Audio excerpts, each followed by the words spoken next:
नमस्कार, मैं हूं प्रिया। आज है 29 अप्रैल। चले जानते हैं बिहार की 25 बड़ी खबरों को। बिहार में कोरोना प्रभावितों की संख्या में लगातार हो रहा है इजाफा। कोविड-19 के नए मामले सामने आने के बाद बिहार में कोविड-19 प्रभावितों का आंकड़ा 366 पर पहुंच चुका है। स्वास्थ्य विभाग की ओर से जारी किए गए आंकड़ों के मुताबिक जहानाबाद, मुंगेर और बक्सर से नए मामले सामने आए हैं।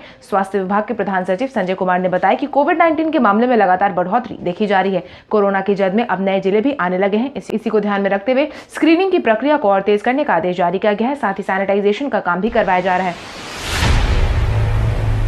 बिहार में ईंटों की खुली बिक्री का आदेश किया गया जारी। बिहार में ईंटों की बिक्री का आदेश जारी कर दिया गया है। वहीं कुछ दिनों पहले सरकार ने निर्माण कार्य को ढील देने का आदेश दिया था, जिसके बाद अब ईंटों की बिक्री की भी अनुमति दे दी गई है, जिसकी जानकारी खान एवं भूतत्व विभाग के डायरेक्टर अरुण प्रकाश ने देते हुए यह बताया है कि ईंट भट्टा संचालकों के निर्माण के बाद उसे खुले बाजार में बिक्री के लिए भेज सकते हैं। सरकार ने इसके पहले केवल ईंट भट्टा संचालन का आदेश दिया था, लेकिन अधिकतर जिलों में स्थानीय प्रशासन की बिक्री पर रोक लगा दी थी। वहीं सरकार के अब फैसले के बाद ईंट की बिक्री आसानी से की जा सकेगी। बिहार से बाहर आने वाले लोगों का हर हाल में होगा जांच। बिहार में कोविड-19 के बढ़ते मामले को देखते हुए सरकार ने सख्त से सख्त कदम उठाने का ऐलान जारी किया है, जिसके तहत सरकार ने अपने फैसले में संशोधन करते हुए बंद के दौरान दूसरे राज्यों से आए लोगों को बिना आइसोलेशन में डाले हुए गांव में प्रवेश नहीं करने का ऐलान जारी कर दिया है, जिसको लेकर के पंचायती राज विभाग ने सभी जिलों को गाइडलाइन जारी कर दिया है। वहीं पंचायती राज विभाग द्वारा जारी किए गए गाइडलाइन के अनुसार दूसरे प्रदेश में बिहार आ रहे लोगों को हर हाल में समीप के आइसोलेशन में डालने का प्रबंध करवाने का आदेश जारी किया गया है, ताकि कोरोना के फैलते असर को रोका जा सके।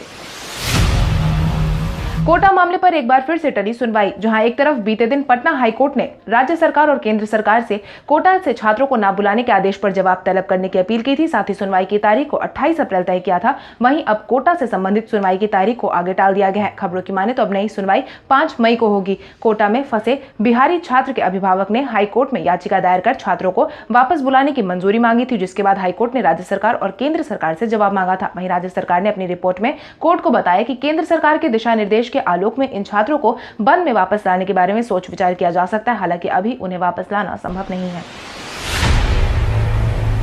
7 लोग स्वस्थ होकर अस्पताल से भेजे गए घर। बिहार में लगातार कोविड-19 के बढ़ते मामलों के बीच बेगूसराय से एक अच्छी खबर सामने आई है, जिसके तहत बेगूसराय जिले के 9 में से 5 मरीज बिल्कुल स्वस्थ हो चुके हैं, जिसमें से बीते दिन बेगूसराय के 3, वहीं सिवान के 4 लोग स्वस्थ हो चुके हैं। वहीं कोविड-19 की इस परीक्षा में पास हुए 7 लोगों को घर भेज दिया गया है। उन्हें निर्धारित प्रोटोकॉल का पालन करते हुए सेल्फ आइसोलेशन में रहने की सलाह दी गई है। इसकी जानकारी बिहार सरकार के स्वास्थ्य मंत्रालय की तरफ से जारी की गई है। वहीं स्वास्थ्य विभाग की टीम ने यह भी बताया है कि डिस्चार्ज में सभी मरीजों को हर्षोल्लास के साथ विदाई दी गई है। पटना समेत कई जिलों में अगले 3 दिनों तक तेज आंधी के साथ हो सकती है बारिश। पटना सहित बिहार के कई जिलों में आने वाले 3 दिनों में तेज आंधी के साथ बारिश होने की संभावना जताई गई है। मौसम विभाग की माने तो 2 मई के बाद तेज धूप से तापमान में वृद्धि होगी और उमस भरी गर्मी पड़ेगी, लेकिन उससे पहले पश्चिमी विक्षोभ के कारण राज्य में बारिश के हालात बने होंगे। इसके साथ ही पटना सहित बिहार के कई जिलों में 22 से 25 किलोमीटर प्रति घंटे की रफ्तार से हवाएं भी चलेंगी। आपको बता दें, बीते कुछ दिनों से बारिश के कारण मौसम में बदलाव देखने को मिला है। साथ ही तापमान में भी गिरावट देखी गई है। रिटायर्ड शिक्षकों की फिर से होगी नियुक्ति। बिहार में सभी रिटायर्ड शिक्षकों के लिए खुशखबरी। बिहार सरकार के शिक्षा विभाग ने शिक्षकों की कमी को दूर करने के लिए सभी रिटायर्ड शिक्षकों को एक बार फिर से नियुक्ति करने का ऐलान जारी किया है, जिसके तहत राज्य के सरकारी माध्यमिक, उच्च माध्यमिक स्कूल के साथ साथ हाई स्कूल और +2 कक्षा में एजुकेशन का लेवल सुधारने के लिए सरकार अब रिटायर हो चुके शिक्षकों की मदद ले रही है। शिक्षा विभाग के इस फैसले पर सरकार ने भी अपनी सहमति जता दी है। वहीं इस संबंध में एक प्रस्ताव वित्त विभाग को भेज दिया गया है। इसके साथ ही सरकार ने शिक्षकों की कमी को दूर करने के लिए 30,000 से ज्यादा पदों पर नियोजन की प्रक्रिया को भी शुरू कर दिया है, लेकिन कोविड-19 के बढ़ते असर को देखते हुए अभी कोई फैसला नहीं लिया गया है। अररिया में हवलदार से उठक बैठक करवाने वाले मनोज कुमार को किया गया सस्पेंड। बीते दिन अररिया में हवलदार से कृषि पदाधिकारी मनोज कुमार द्वारा उठक बैठक करवाए जाने के मामले के बाद सरकार सख्ते में आ गई थी, जिसके बाद वहां मौजूदा दरोगा को तो काम से निकाल दिया गया था, मगर मनोज कुमार को काम से नहीं निकाला गया था। वहीं मनोज कुमार पर सख्ती से पेश आते हुए उन्हें भी सस्पेंड कर दिया गया है। इसके लिए सरकार ने मनोज कुमार को बचाने के लिए सभी प्रयास को गलत साबित करते हुए निलंबित करने की अधिसूचना जारी कर दी है। कांग्रेस ने की पंचायत स्तर पर स्क्रीनिंग करने की मांग। बिहार कांग्रेस कमेटी के संगठन प्रभारी ब्रिजेश कुमार पांडे समेत कांग्रेस नेता ललन कुमार ने बीते दिन कोरोना की जांच को प्रखंड व पंचायत स्तर पर थर्मल स्क्रीनिंग द्वारा किए जाने की अपील की है, जिसकी शुरुआत लक्षणों में कोविड-19 से प्रभावित व्यक्तियों का पता चल सके। कांग्रेस ने राज्य सरकार से मांग करते हुए यह कहा है कि वार्ड एवं पंचायत स्तर में प्रथम स्क्रीनिंग से कोविड-19 प्रभावित मरीजों की जांच की जाएगी, क्योंकि कोविड-19 के बढ़ते असर को देखते हुए शुरुआती लक्षणों में स्क्रीनिंग करके ही इसके रोकथाम का प्रयास किया जा सकता है। मनोज बाजपेयी ने जसबीर जस्सी की कविता को दी अपनी आवाज। बिहार के अभिनेता मनोज बाजपेयी ने जसबीर जस्सी की एक कविता को, जिसका शीर्षक कुदरत था, उसको अपनी आवाज दी है। इस पंजाबी कविता का हिंदी अनुवाद प्रशांत ने किया है। वहीं जसबीर ने कविता के पंजाबी संस्करण को अपनी आवाज दी है। आपको बता दें, मनोज बाजपेयी की आवाज में जारी की गई यह कविता प्रकृति के प्रति उनके लापरवाह रवैये के बारे में सोचने का आग्रह करती है। इस बारे में मनोज ने कहा कि इंसानों ने खुद को बचाने के लिए दूसरों की जिंदगी बर्बाद करना सीखा और कठोर मौसम को अपने अनुकूल बनाया, लेकिन जीवित रहने के इस दौर में उसने अनजाने में इस धरती से अपने संबंधों को तोड़ दिया है। आसानी से ये भूल जाते हैं कि उसने क्या छोड़ा है। यह समय मां प्रकृति के ठीक होने का है। देश के हर कोने में पहुंचाई जाएगी शाही लीची। कोविड-19 के बढ़ते असर के कारण जहां बिहार में बंद का ऐलान किया गया, वहीं दूसरी तरफ मुजफ्फरपुर के लीची उत्पादकों की मुश्किल बढ़ गई है, क्योंकि बंद के कारण लीची की बिक्री होने में कमी आने की आशंका जताई गई थी, जिसके बाद सरकार ने शाही लीची समेत अन्य मौसमी फलों के उत्पादक व खरीदारों को एक प्लेटफॉर्म पर लाने के लिए हॉर्टिकल्चर मार्केटिंग ग्रुप बनाया है, जिससे अब देश के हर कोने में उत्पादक व कारोबारियों को जोड़ा जाएगा। वहीं कृषि मंत्रालय के अधिकारियों ने दिल्ली से वीडियो कॉन्फ्रेंसिंग के माध्यम से उत्पादकों और कारोबारियों से बात भी की है, जिससे कि अब उन सभी फलों को देश के कोने कोने में पहुंचाने का काम किया जाएगा। आज होगी मुख्यमंत्री नीतीश कुमार की कैबिनेट की बैठक। आज मुख्यमंत्री नीतीश कुमार की कैबिनेट की बैठक होगी, जहां पर बिहार में कोविड-19 की वर्तमान परिस्थिति पर चर्चा होगी। साथ ही आने वाले समय में बंद के फैसले को आगे बढ़ाने या नहीं बढ़ाने पर सोच विचार किया जाएगा। इसके साथ ही मुख्यमंत्री नीतीश कुमार सभी अधिकारियों के साथ हुई बैठक में बंद के दौरान किन क्षेत्रों में ढील देने की जरूरत है, इस बात पर भी सोच विचार कर सकते हैं। आपको बता दें, मुख्यमंत्री नीतीश कुमार की यह बैठक वीडियो कॉन्फ्रेंसिंग के माध्यम से होगी। बिहार में कोविड-19 की हालत दिन प्रतिदिन हो रही है खराब। जहां बिहार में कोविड-19 के बढ़ते स्तर को कम माना जा रहा था, वहीं दूसरी तरफ बिहार में कोविड-19 की हालात दिन प्रतिदिन बिगड़ते जा रहे हैं। बीते कुछ दिनों में बिहार का आंकड़ा 350 को पार कर चुका है, जिसके बाद बिहार कई राज्यों को छोड़कर 14 नंबर पर अपना स्थान बना चुका है। हालांकि इन राज्यों में बिहार की तुलना में जान गंवाने वालों की संख्या ज्यादा है, मगर बिहार में कोविड-19 से प्रभावित व्यक्तियों के आंकड़े में तेजी से बढ़ोतरी देखी जा रही है, जिसके बाद बिहार सरकार भी सख्ते में वहीं हॉटस्पॉट इलाके को सैनिटाइज करने, साथ ही वहां पर लोगों की आवाजाही को पूरी तरीके से बंद करवाने का आदेश जारी किया गया है। बिहार में विदेशी सब्जी की खेती करने वाले किसानों को बीज में मिलेगा 90% अनुदान। बिहार के सभी किसानों के लिए एक अहम सूचना। बिहार के कृषि मंत्री प्रेम कुमार ने विदेशी सब्जी की खेती करने वाले किसानों को बीज में 90% अनुदान देने का ऐलान जारी किया है। एक मीडिया हाउस की बातचीत के दौरान उन्होंने बताया कि सरकार विदेशी एवं उन्नत सब्जी की खेती को बढ़ावा देने के लिए कई तरह की सहायता योजना चला रही है। इसके तहत पौधों और बीज पर 90% अनुदान दिया जाएगा, जिससे कि एक पौधे की कीमत अगर 10 रुपए है तो कृषि विभाग उसे 1 रुपए में उपलब्ध करवाएगी, और जो सब्जी के पौधे की कीमत 3 रुपए है उसे विभाग 30 पैसे में किसानों को उपलब्ध करवाएगी। बीपीएससी में 14वां रैंक लाने वाली बिहार की बेटी ने जेपीएससी में किया टॉप। बीपीएससी में 14वां रैंक लाने वाली बिहार की बेटी ने जेपीएससी में टॉप किया है। उन्होंने अपनी मेहनत से न केवल बिहार झारखंड में ही अपनी प्रतिभा का झंडा बुलंद किया है। बिहार लोक सेवा आयोग में अपना परचम लहराने वाली बिहार के झारखंड में भी झारखंड लोक सेवा आयोग की परीक्षा में सफलता हासिल की है। आपको बता दें, अंकिता राय मूल रूप से सासाराम के शिव सागर प्रखंड के मैदानी सोनवर्षा गाँव की रहने वाली है। वहीं झारखंड पब्लिक सर्विस कमीशन की परीक्षा में ओवरऑल टॉपर बनी है। इसके बाद उन्हें बधाई देने वालों का तांता लग गया है और उनकी इस उपलब्धि से उनके परिवार वालों में खुशी की लहर दौड़ रही है। पटना में आरोग्य सेतु ऐप ने कोविड-19 पॉजिटिव युवक की पहचान की। जिन लोगों ने अभी तक आरोग्य सेतु ऐप को डाउनलोड नहीं किया है, उन लोगों के लिए यह खबर कुछ खास है। पटना में हाल ही में आरोग्य सेतु ऐप की मदद से न्यू पाटलिपुत्र कॉलोनी में रहने वाले युवक की पहचान की गई थी, जो हाल ही में जयपुर में रहकर इंजीनियरिंग की पढ़ाई करके वापस लौटा था, जिसके बाद उसके कुछ दिनों पहले ही इस ऐप को डाउनलोड किया था और उसने अपनी ट्रैवल हिस्ट्री के बारे में जानकारी साझा की थी, जिसके बाद जिला प्रशासन की टीम उस तक पहुंची और उसका सैंपल टेस्ट के लिए लिया गया, जिसके बाद उस युवक की रिपोर्ट पॉजिटिव आई है। वहीं प्रधानमंत्री नरेंद्र मोदी ने खुद भी बार बार आरोग्य सेतु ऐप को डाउनलोड करने की अपील की है। वहीं अब तक कई लोगों ने इसे डाउनलोड भी कर लिया है, लेकिन जिन लोगों ने डाउनलोड नहीं किया है, उन लोगों को भी डाउनलोड करने की सलाह दी गई है। बिहार सरकार ने पुराने नियमों में ढील देने का दिया आश्वासन।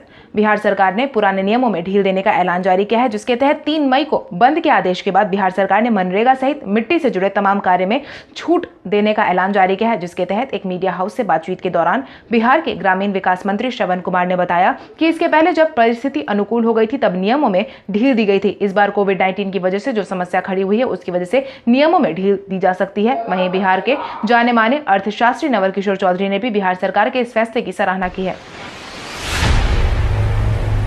एईएस के बढ़ते असर को देखते हुए मुख्यमंत्री नीतीश कुमार ने की बैठक।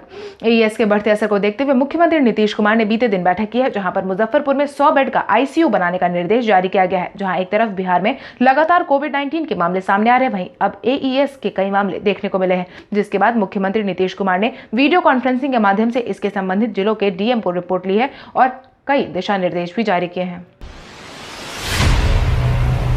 कैमूर में 3 पुलिसकर्मी मिले कोरोना पॉजिटिव। कोविड-19 वर्तमान समय में बिहार में बड़ी परेशानी का सबब बना हुआ है। वहीं इसकी चपेट में अब कैमूर जिले के 3 पुलिसकर्मी भी आ गए हैं, जिसके बाद पुलिस विभाग ने तुरंत आइसोलेशन में डाल दिया गया है। वहीं 30 पुलिसकर्मियों के सैंपल की जांच के लिए भेज दिया गया है। खबरों की माने तो पुलिस विभाग द्वारा इनके आने के तुरंत बाद आइसोलेशन में डालने से संक्रमण फैलने से रुक गया है। एहतियात के तौर पर एसपी के निर्देश पर पुलिस लाइन को सैनिटाइज कराया गया है। वहीं एसपी दिलनवाज अहमद ने बताया कि कुछ लोग छुट्टी पर गए हुए थे। वहीं छुट्टी से आने के बाद इन लोगों को तुरंत आइसोलेशन में डाल दिया गया। वहीं सैंपल की जांच के लिए भेजा गया तो उसमें से 3 लोग पॉजिटिव पाए गए।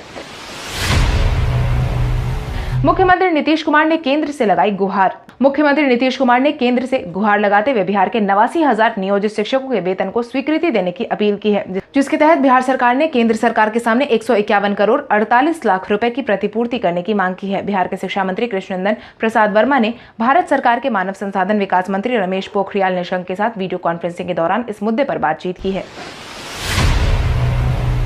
प्रशांत किशोर ने बातों बातों में ही मुख्यमंत्री नीतीश कुमार पर कसा तंज। जदयू से निकाले गए नेता व चुनावी रणनीतिकार प्रशांत किशोर ने एक बार फिर से बिहार के मुख्यमंत्री नीतीश कुमार पर तंज कसा है, जिसके तहत उन्होंने कहा कि देश के कई हिस्सों में बंद की वजह से फंसे बिहार के हजारों लोगों की दशा दयनीय बनी हुई है, लेकिन लॉकडाउन की मर्यादा में बंद मुख्यमंत्री नीतीश कुमार जी के पास सबके लिए एक ही समाधान है कि फंसे हुए कुछ लोगों को 1000 रुपए का अनुदान राशि दे दिया जाए। अब इस उदारता के लिए हम सबको जीवन भर उनका आभारी होना चाहिए। आपको बता दें, विपक्षी दल लगातार कोटा में फंसे छात्रों को वापस बुलाने की अपील कर रहा है। हालांकि सरकार ने केंद्र सरकार द्वारा जारी की गई गाइडलाइन के संशोधन के बाद इस पर फैसला लेने का ऐलान जारी किया है। संक्रमितों की ट्रैकिंग और मॉनिटरिंग के लिए कलाई पर आरोग्य सेतु बैंड को लगाने का जारी किया गया आदेश। केंद्रीय मंत्री रविशंकर प्रसाद ने आईटी मंत्रियों के साथ वीडियो कॉन्फ्रेंसिंग के दौरान बिहार के उप मुख्यमंत्री सुशील कुमार मोदी ने कोरोना प्रभावित व्यक्तियों को आइसोलेशन में भेजे गए लोगों की कलाई पर आरोग्य सेतु आधारित बैंड लगाने का सुझाव दिया है, ताकि उनके शरीर के तापमान और कोविड-19 के लक्षण और मूवमेंट की ट्रैकिंग मॉनिटरिंग की जा सके। जिसके बाद केंद्रीय मंत्री ने यह जानकारी दी है कि शीघ्र आयोग ऐप स्मार्टफोन के साथ साथ फीचर फोन पर भी डाउनलोड किया जा सकेगा। वहीं सुशील कुमार मोदी ने बताया कि बिहार में अब तक 38 लाख लोगों ने आरोग्य सेतु ऐप को डाउनलोड किया है, जिनमें पटना सर्वाधिक 5.62 लाख के साथ सबसे ऊपर है। भाजपा नेता ने प्रशांत किशोर को दी चुनौती। बीते दिन जहां प्रशांत किशोर ने मुख्यमंत्री नीतीश कुमार पर तंज कसते हुए कोटा का मामला उठाया था, वहीं अब उसके जवाब में बीजेपी प्रवक्ता डॉक्टर निखिल आनंद ने कहा कि पश्चिम बंगाल की सरकार कोविड-19 के खिलाफ शर्मनाक तरीके से पूरी तरह फेल साबित हुई है। वहीं तबलीगी जमात की जांच, स्क्रीनिंग और आइसोलेशन में रखने तो दूर उनकी पहचान तक नहीं की जा सकी है, जिसके बाद ही प्रशांत किशोर वहां पूरी स्थिति को संभालने गए हैं। खैर, हम लोगों ने तो यह मान ही लिया है कि प्रशांत किशोर से बड़ा राजनीतिक दलाल इस देश में कोई नहीं है। प्रशांत किशोर वैसे तेलंगाना, दिल्ली, महाराष्ट्र, पश्चिम बंगाल की सरकार से पैसे लेते हैं, मगर उनके बारे में बयान देते देखे नहीं गए हैं। वह सिर्फ ध्यान भटकाने के लिए बिहार सरकार पर बयान दे रहे हैं। भाजपा सांसद ने की मुख्यमंत्री नीतीश कुमार से कोटा से छात्रों को वापस लाने की गुहार। विपक्षी दलों के बाद अब भाजपा सांसद रामकृपाल यादव ने मुख्यमंत्री नीतीश कुमार से गुहार लगाते हुए कोटा के सभी छात्रों को वापस बुलाने की मांग की है, जिसके तहत उन्होंने एक प्रेस कॉन्फ्रेंस के दौरान यह कहा है कि मुख्यमंत्री नीतीश कुमार से कोटा सहित देश के अन्य भागों में फंसे बिहार के छात्रों को बिहार में लाने के लिए कोई रास्ता निकालने की जरूरत है। यह बात सही है कि बंद की स्थिति में छात्रों को बिहार लाने के मामले में सरकार के समक्ष कई तरह की चुनौतियां हैं। कई राज्यों ने अपने अपने छात्रों को कोटा से बुलाया है। उसी को देखते हुए बिहार के छात्र छात्राओं और अभिभावकों में यह मांग उठी है कि बिहार सरकार ऐसा क्यों नहीं कर सकती। इस मामले में मुख्यमंत्री नीतीश कुमार को बीच का रास्ता ढूंढने की जरूरत है। अश्विन ने महेंद्र सिंह धोनी को चुना टी20 विश्व कप का सबसे मुश्किल बल्लेबाज। भारतीय टीम के विगत स्पिनर रविचंद्र अश्विन ने हाल ही में अपने इंस्टाग्राम से लाइव के दौरान टी20 विश्व कप में सबसे मुश्किल बल्लेबाज के नाम पूछे जाने पर महेंद्र सिंह धोनी का नाम दिया है, जिसके तहत उन्होंने कहा कि 2019 में टीम इंडिया के लिए खेलते समय उनका सीजन बहुत अच्छा जा रहा था। उन्होंने महेंद्र सिंह धोनी की प्रशंसा करते हुए कहा कि धोनी क्रिकेट के सबसे छोटे फॉर्मेट में सबसे मुश्किल बल्लेबाज है, खासतौर पर वह अंत के ओवरों में विशेषज्ञ बल्लेबाज है। धोनी ने रनों का पीछा करते हुए अपनी अलग ही पहचान बनाई है। कल हमारे द्वारा पूछे गए सवाल का जवाब आप में से बहुत सारे यूजर ने हमें कमेंट करके दिया था, उसके लिए आपका बहुत बहुत धन्यवाद। आप में से जिन यूजर का कमेंट हमें अच्छा लगा है उनके नाम है अंश लोहार, रविंद्र केसरी, अनमोल कुमार, चंदा चौधरी, मसूर आलम, अंकित कुमार, ओम कुमार वर्मा, कुंदन कुमार, शिव कुमार, विश्वास बलवान, शैलेंद्र, विजय कुमार शाह, टेक्निकल वाईफाई, आशुतोष कुमार, रितेश कुमार, राहुल कुमार, दिलीप कुमार। इसके अलावा हमारी टीम को और भी लोगों के जवाब अच्छे लगे, मगर समय के अभाव के कारण हम उनका नाम नहीं ले पाए। लेकिन आप हमारे सवालों का जवाब देते रहे, हम कल आपका नाम लेने की पूरी कोशिश करेंगे। तो चलिए बढ़ते हैं आज के सवाल की ओर। आज का सवाल कुछ इस प्रकार है, आपके राय के अनुसार बिहार में बढ़ते हुए कोरोना पॉजिटिव की संख्या का मूल कारण क्या है? अपने जवाब हमें कमेंट करके जरूर बताएं। इसके साथ ही आज के लिए बस इतना ही। अगर आप ये वीडियो हमारे यूट्यूब पर देख रहे हैं तो हमारे चैनल को सब्सक्राइब करें और बेल आइकन दबाना ना भूलें। और अगर आप ये वीडियो हमारा फेसबुक पर देख रहे हैं तो इस वीडियो को लाइक करें और ज्यादा से ज्यादा शेयर करें। धन्यवाद।